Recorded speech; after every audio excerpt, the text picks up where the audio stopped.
তুমি আমারে ছাইরা যায়া আবার তুমি আমার লইয়া সমালোচনা করো। তুমি আমারে ছাইরা গেছো আর আমি নাকি তোমার জন্য একদিনও কাঁদি নাই, আর একদিনও মন খারাপ করি নাই। আরে তুমি হয়তো জানো না, বাঁশের জার আমার দাদাও লাগাইছিল।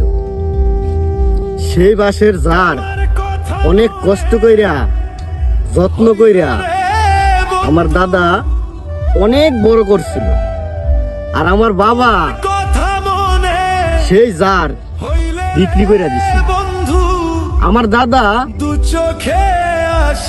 এক মিনিটের জন্য আমার বাবাকে জিজ্ঞাসা করে নাই সেই জার কেন বিক্রি করে দিল।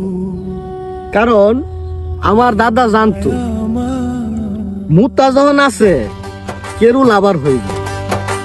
এই সামান্য বালের জিনিস লইয়া বাপ পুত্রের মধ্যে তক্র করিয়া মান সম্মান নষ্ট করতে। কারণ মানুষের জানুক এরকম জিনিস আমি কখনো করতে